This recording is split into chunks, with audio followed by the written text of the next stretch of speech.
Alors je m'appelle Nasser Djemaï, je suis auteur et metteur en scène.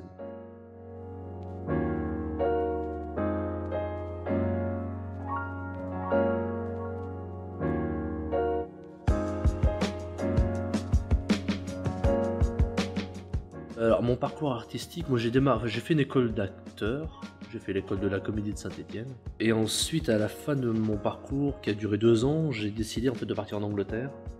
Donc j'ai fait une nouvelle école à Birmingham, et au bout de cette année-là, donc au bout de la 3e année, je me suis ensuite installé à Londres pour travailler. Je travaillais pour le cinéma, surtout pour la télévision, pour le théâtre et un peu de radio, tout ça.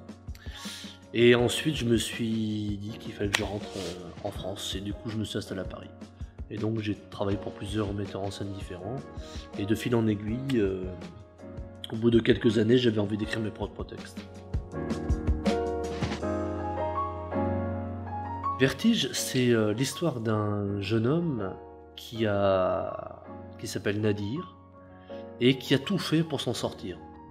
Il a quitté son quartier pauvre d'origine, et puis il a décidé de réussir sa vie dans une grande ville comme Paris par exemple. Voilà. Et puis un jour il va devoir revenir parmi les siens parce que son père est malade. Simplement en revenant parmi les siens, il a comme une sorte de devoir de réussite.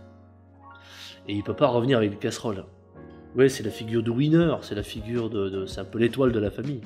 Il revient et il retrouve un quartier encore plus pauvre qu'il ne l'a laissé, avec des gens qui se sont peut-être radicalisés à l'intérieur de ces quartiers, un papa qui est sur le point de mourir, une famille qui est un peu livrée à elle-même, et donc au fur et à mesure on va s'installer en fait une sorte de malaise, parce qu'en fait il vient pour aider, mais tout en aidant, en fait il crée le chaos.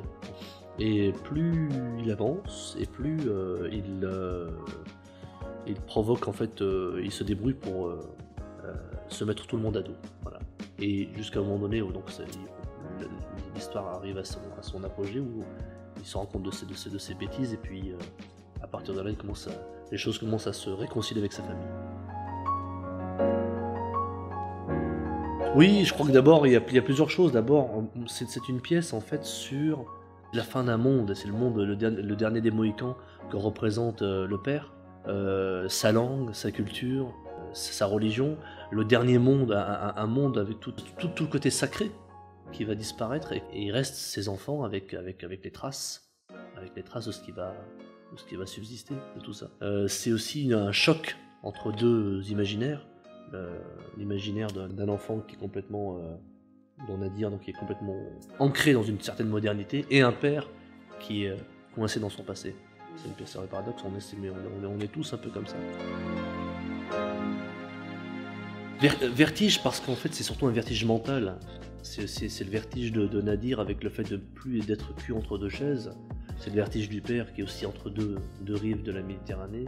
C'est le vertige de l'incompréhension. C'est aussi le vertige du mensonge, le vertige de l'amour aussi, parce qu'en fait il est en plein divorce.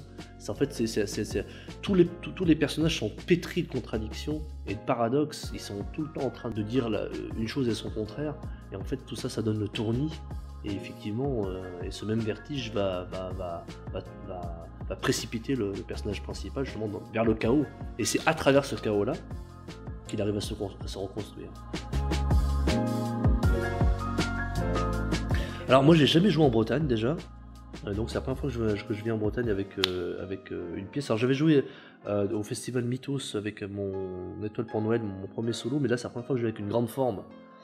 Je trouve que les gens sont extrêmement attentionnés.